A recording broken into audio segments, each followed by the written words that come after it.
claiming that his throat was nearly in prison. According to Diddy, he was asleep in his cell and he woke up to a man standing over him with a shank at his throat. What started as a quiet night behind bars quickly turned into something far more disturbing. According to claims coming directly from Diddy's camp, he was asleep in his cell when he suddenly woke up to a man standing over him, holding a sharp object pressed close to his throat. The situation didn't escalate further, but that's exactly what made it terrifying. If this individual truly wanted to harm him, Diddy would never have had time to react. The fact that he woke up at all suggests this wasn't meant to end his life in that moment. Instead, it appeared to be a message, a warning, and possibly a promise of what could come next. As word of this incident began spreading, it became clear that this wasn't an isolated scare. It was the beginning of a pattern. Reports soon surfaced that Diddy had already faced multiple violent threats while incarcerated, both at the Metropolitan Detention Center in New York and later at Fort Dix in New Jersey. Despite how calm he appeared publicly, insiders claimed he was living in constant fear. Every night behind bars carried the possibility that someone might be sent to remind him of how vulnerable he truly was. And that raises a chilling question. Why would someone want to intimidate him so badly instead of simply staying silent? While he's at Fort Dix. So when you're at a prison and somebody says, you read any good books lately, Diddy is the answer. He's the guy to go to because we got video of him at Fort Dix reporting for work in the library where he is making recommendations and handing out different movies and books for his fellow inmates. I'm really fascinated just by the library itself. But you're seeing him here. This is him reporting to work, taking off his jacket, taking off his scarf, and settling in for a day on the job. It looks like a public school library. Yeah. It's This was the chapel, and this is the media library in the chapel, which is where Diddy's currently working. He's working in a Life Connections program, which is an 18-month program that helps rehab people and get them closer to spirituality, to charity groups, and with that, it will shorten his sentence. But in this media library, he helps inmates with religious material, rent out movies, that kind of stuff. You see him pushing a really cart interesting with a TV on it. Yeah, I mean, he was in the laundry room when he first got there. Yeah, this got to be his first assignment. This got to be a promotion. Yeah. It feels like a promotion. It feels like maybe he tried the lunchroom and put in a request for something different. Yeah, it does it does sound like mogul. he used maybe possibly some connections to get a better job. This video barely scratches the surface, and what's really happening is much. Shortly after these claims surfaced, footage from inside Fort Dix began circulating online, painting a completely different picture of Diddy's daily life. In the clips, he appears relaxed, reporting to work inside the prison's media library, removing his jacket, organizing materials, and interacting calmly with other inmates. According to reports, he was assigned to a rehabilitation-focused program that involved religious outreach, distributing books, and assisting fellow inmates with movies and educational content. On the surface, it looked almost peaceful. Some even described it as a promotion from his earlier assignment in the laundry room. But that appearance may have been misleading. Several commentators speculated that Diddy may have used influence or connections to secure a safer, more controlled environment. Yet, even with a quieter role and smiling faces around him, those close to the situation insist the danger never disappeared. The library job didn't erase the threats, it only hid them. While the public saw a calm routine, the reality behind the walls was far more sinister. The contrast between the footage and the allegations made one thing clear. Whatever was happening to Diddy inside prison went far beyond what cameras could capture. He is claiming that his throat was nearly in prison. According to Diddy, he was asleep in his cell and he woke up to a man standing over him with a shank at his throat. It's important to understand that this incident was not an attempted If this person wanted to kill Diddy, he never even would have seen it coming until he was bleeding out of his throat. This was a warning, and this was a mark of things to come for Diddy. First off, Diddy is down on a bad charge, and it doesn't matter that it's not like a child charge, it's still a sex charge, and people in prison, they don't like that. Even though it's a prostitution charge and the prostitutes that he had transported across state lines were men, it's still a sex beef. That honestly is going to seem even weirder to dudes in there. Also have to keep in mind that Diddy has a lot of money, and they're going to want that money, and they're going to get that money out of him whether he wants them to or not. Also have to keep in mind that Diddy is famous, so if you were the dude who beat up, stabbed, or clapped Diddy's cheeks, that gives you a certain amount of clout. Mark, Diddy is going to spend definitely 2+ years in a federal prison. I just want to lay this out right now. He is a target because they talked about this in court. They said somebody tried to shank him already, and that he is a big target. Are you concerned that Sean Diddy Combs could be assaulted, violently assaulted? Is that a thing? Because based on what was said in court, it feels like a thing. Yeah, it clearly is a thing. I mean, they're already, and he did not want to make a big deal of it. They already tried to shank him once at the MDC, and that was with Diddy. Don't you hate people that don't know when to shut the hell up? Now look, it's this Diddy thing. Look what he's saying now. Diddy been running around Fort Dix, bragging about Trump supposed to be pardoning him early next year. This is what he's telling inmates. But I'm gonna tell you why he's telling them that. To understand why Diddy became such a target, you have to look at how prison culture really works. His charges alone placed him in an extremely dangerous position. Regardless of the technical details, certain accusations carry a heavy stigma behind bars, and inmates don't care about legal nuance. Add fame to the equation, and the risk multiplies instantly. Being well known inside prison doesn't bring protection, it brings attention, and attention can be deadly. On top of that, there's money. Diddy's wealth reportedly made him a walking opportunity for extortion. According to multiple accounts, inmates believed they could pressure him into paying for protection, whether he wanted to or not. There's also the brutal reality of prison clout. Hurting a famous figure instantly elevates status among certain inmates. Even the threat alone can earn respect. All of these factors combined made Diddy an unusually high-value target. But what truly raised alarms was the idea that these threats weren't random. They appeared calculated, organized, and possibly connected to forces far more powerful than the average inmate looking for recognition. Yeah, man. Today. Yeah. It's his birthday. Yes. And he happens to put up a post of him, and, you know, there were some pictures released of Diddy on the yard with a couple other prisoners. Mm-hmm. Crazy to see prisoners, right? Yeah. You know, he had Bad Boy East, Bad Boy West. That's Bad Boy Prisons. Yeah. But he put up a picture of those pictures, and he said he looked too happy to me with all them handsome men around. Good morning, New York City. Wow. Oh my God. Dude, how does 50 get away with this? I don't know. Because we were talking about, man, 50 don't lose any brand deals. He don't lose any endorsements. He can walk in and sell TV shows. Oh, yes. You know, he can be in the boardroom and also be petty as hell, too. Yeah. Yeah, man. Even when he sat down with us, he kind of explained a little bit about him and Diddy and the beef. I haven't had issues with Puffy. I don't like him like that. Like, I don't like things that he would do. Right. And make me uncomfortable. So we're speaking on Diddy. We're speaking on Puff. Yeah. Okay. But I don't have that thing where, like, well, we ain't had no thing. I wasn't sending nothing at him, big. If it was on the street side like that, we would be actively doing things to each other. I still don't understand. And we wasn't doing it. I was still trying to figure out, like, yeah, you do a lot. Yeah, he does a lot. You do a lot. And the uncomfortable part was when he was talking to the Breakfast Club. And he was mentioning how Diddy wanted to take him shopping. He said something fabulous, and he goes, "Yo, but me and you, we ain't party. Like, we need to party." What is he talking about? That's the kind of stuff that when people say that to me, I get a little uncomfortable. I get uncomfortable. Like he said something to me one time, a long time ago, at Chris Lighty's wedding. He told me he'd take me shopping. I looked at him like, what you just say?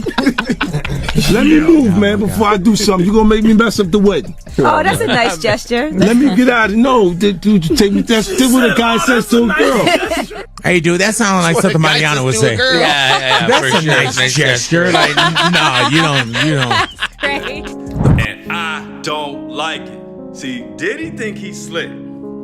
See, Diddy know they on his ass. And he trying to figure out between washing clothes and all this other shit, trying to figure out how he can stay cool and stay protected. Completely reject this. I have a lot of people who have asked me for pardons. I haven't seen him. I haven't spoken to him in years. He used to really like me a lot. I don't know. I would certainly look at the facts. If I think somebody was mistreated, whether they like me or don't like me, it wouldn't have any impact. Don't give a damn. He don't give a damn. He literally is saying he's going to reach out to Trump to remind Trump of the things that P. Diddy has said about him for the sole express purposes of making sure that Trump doesn't pardon Diddy in the event that Diddy gets convicted of sex trafficking and racketeering. That's what 50 Cent is sworn to do. And I got to admit to you, that's wild.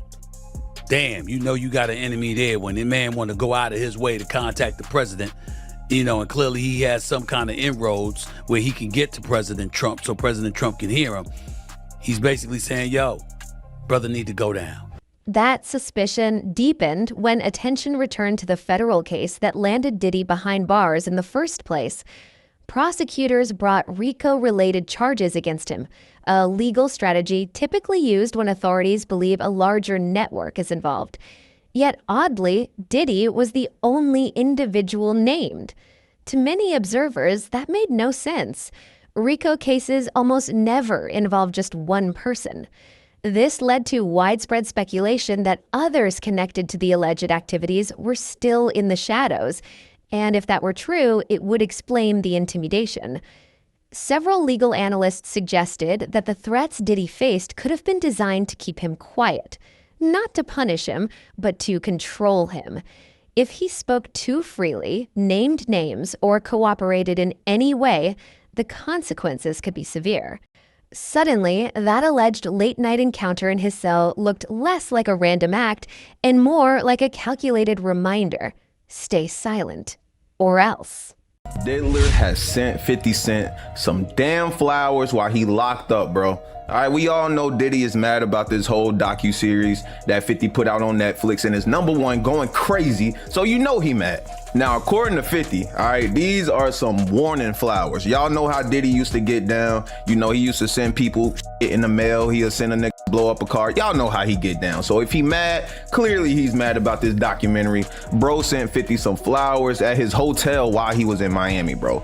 Now, I ain't gonna show the address on these flowers, but 50 posted the whole address. Now, in the caption, 50 said, "What kind of gay shit is this? Diddy send me flowers at Club 11, LOL. LOL, why all the foreplay? Get busy, you know I'm stupid." Then he commented again and said, "A warning, I'm 90s grimy. You don't warn me, LOL." So y'all know why Diddy sent this. He ain't send it because he happy or proud of 50 for dropping this goddamn docuseries on his demon ass, bro. Returning to At the same time, pressure on Diddy wasn't just coming from inside prison. Outside the walls, one figure continued to loom large: 50 Cent. His Netflix documentary reignited public interest in long-buried allegations and timelines that many believe to Diddy had something very scary happen to him. One of his close friends is speaking out and saying that while he was sleeping at the MDC Brooklyn jail, somebody came and put a knife, pressed it to his throat. Now, as I keep digging into the story, they're saying yes, a correctional officer or a police officer was the one who came and basically helped him out and quote unquote saved him. Yes. And so, you know, obviously Diddy's lawyers are trying to use this as a way to just get him even moved to a different location. But right now, everything is kind of staying as is. Yeah, no, safety has been forgotten. Instead of staying on the sidelines, 50 actively amplified the situation. He reached out to alleged victims, halted business ventures, and made it clear he wasn't backing down. This wasn't casual trolling. It was sustained pressure. Whenever Diddy appeared to find a potential escape route, 50 seemed to shut it down. Even online, his posts ensured the public never stopped paying attention. The message was simple. There would be no quiet resolution, no fading away. Everything would remain in the spotlight.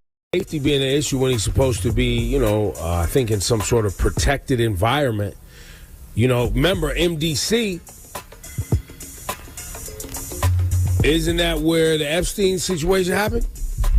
The lawyers, when they were speaking on Diddy being in prison and the circumstances of him being in prison, I didn't never hear about this, and nobody ever said anything about this. And I want to know if it's in the prison records. They said one of the guards stopped a dude from shanking Diddy. Now, I'm like, if he was doing all this positive in jail, and they was talking about he was, all the inmates loved him, and they was employing him and doing standing ovation. I wonder what inmate was trying to shank him. Was that one of the Tupac? Was that one of the Tupac fans, or that was one of the Biggie fans? Because they said that the guard, they said that in court. One of the lawyers, one of the guards stopped one of the individuals that was trying to shank him, bro. And that was crazy. Nobody, I never, that didn't leak. Everything leaks from prison, but that didn't leak. Nobody wrote home and say, yo, dudes is in here trying to stab Diddy up. But the lawyers mentioned that today. I want to see if they're going to investigate that right there. You know what I'm saying? And base that, or he probably used that, base that on trying to help Diddy getting into one of those camps or one of those programs. Guys in the mob did some terrible, terrible things. The murders were gruesome and violent and painful, and they served a purpose. They were meant to terrify people into staying in line, right? Compare that to the things that you've heard alleged from the witness stand and testimony under oath from a lot of these young women and some of the young men who were his assistants. Compare the guys in the mob to the stuff you're hearing alleged against Diddy. If we did that in the mob, we would be for it. We would never touch women and children and stuff like that. So that's against our rules, our principles. We would never get away with something like that. There was a guy, Roy DeMeo and Gas Pipe, who became serial killer for no reason, and they were. So, I mean, if he was in the mafia, he would, and we knew what he was doing. As legal pressure continued mounting, signs of financial collapse began to surface. Reports revealed that Diddy was selling off his private jet, an asset once synonymous with his larger-than-life image. The sale suggested something far more serious than downsizing. It hinted at a desperate need for cash, possibly to fund legal defenses as new investigations emerged. Authorities in Los Angeles confirmed fresh criminal probes, while additional civil cases continued piling up. Even decades-old controversies were being re-examined, fueled by renewed public scrutiny. With allies disappearing, money draining, and threats closing in from every direction, Diddy's situation appeared more unstable than ever. What began as a prison sentence had evolved into the unraveling of an entire empire. And with multiple cases still unfolding, one question remains unanswered. How much worse can this get? In coverage, Sean Diddy Combs seeking an immediate release from prison. This week, his attorneys urging a federal appeals court in New York to reverse his conviction on prosecution-related charges or direct the judge to lighten his 4-year sentence. The National News Desk, Jeff Harris, joining us. Diddy's lawyers, Jeff, officially filing that appeal this week. Tell us more about their argument and also the chances it succeeds. What are you hearing? So Diddy is currently serving that 50-month prison sentence after being found guilty on those related charges over the summer. In their appeal filing, his lawyers now arguing the music mogul was treated harshly during sentencing by a federal judge who let evidence surrounding charges that he was actually found not guilty of actually then influence his punishment. Should Diddy act? Trump recently announced that he's not going to be pardoning Diddy. I seen that. Yeah. Are you surprised? Yes. Me too. I thought he would have pardoned Diddy. Yeah, because they used to be homies back in the day. I think maybe Diddy didn't do what he was supposed to do. What was that? You know how that go, man. You know, hey, listen, the Chevy in the parking lot, the truck is open. You know, them parties ain't just happening to happen. This a fact. Not those type of parties. But if Diddy does right, and if he's in the drug program, he'll be home later this year anyway. This year? Yeah. Nah, I don't think so. He's not coming home this year. You want to do the math? Let's do the math. Okay, let's do the math. 50 months, right? He got 50 months. Right, about 12 months time served? Hold on, he got 12 months time. Do they take the 15 from the top? Yeah. Okay, so minus his 15%. That leaves 42 and a half months. Minus, he had, about 12. 12 months time served? 12. So that's 30. That's 30. Minus another 12 months for the drug program. That's why he went there. You do the drug program. They 18 months. 12 months off. 18 months minus 6 months for the halfway house. 12 and a half months. He got sentenced when, in October? Was it October? I think that's too soon, but yeah. All right, listen, if you're right, doing all the deductions. Listen, I'll be happy if you Diddy's do know free. That's why he wanted the drug program. Right, to get a reduction. You I get it 12 months off, and then they send you to the halfway house 6 months early. So that leaves him with 12 months. This is Mia, you got the final sale price. It says it was not disclosed on the paper, but you got new information. Well, listen, it runs from between 20 million to 30 million. Of course, they did not tell us what the final sale was. And it's also anonymous. We don't know who bought it. Listen, I'm not mad at that person. Whoever that is. Keep it anonymous. Keep it anonymous. Like, Right. Listen, when I'm at the dispensary, I check out anonymously. You know what I'm saying? Because I don't want y'all to know what I'm getting in the bag. So, same thing applies here. If you're buying Diddy's PJ, you might want to keep that on the low. Keep that on the low. You know Like what you I'm said, saying? you probably get a paint job after that. You feel me? Cover that up. Just put primer over the bad boy logo. Like, yo, we gonna cover this up real quick. Can you imagine what that pre-purchase inspection was like? Yo, yo, we was talking about this off Check mic. all the cracks and crevices. Big Room Raiders energy. We're going in there with the black. Yo, you gotta get the black light. Black light. They don't even want to check the engine. We don't care about the engine. We don't care about none of that. Check the carpets. Check That's the chairs. Rip out. We gotta reupholster this whole joint. Everything. Now, this was actually sold due to legal pressure. So maybe he's using these funds to, pay the lawyers, pay the staff, because I know the staff was also waiting for some money while he is incarcerated. Right. That's what happens when the boss goes down. You know what I'm saying? Them checks slow up. Combs now facing new assault allegations, this time from a man in Florida. According to ABC News, investigators in LA received a report from a police department in Florida where the alleged victim lives, and now they are working on the case. Eyewitness News anchor Mike Marza in the newsroom with the very latest details. Mike. Well, David, here's what we know. The new allegations of assault against Sean Diddy Combs come from a music producer who went to police in Florida, but the alleged crimes happened in Los Angeles. Jonathan Hay is his name. That's the person who filed the complaint, and he's one of the John Does that filed a civil lawsuit against Combs in July. The first alleged incident was in September of 2020 in LA. Hay alleging that Combs performed acts in front of him and asked for oral sex.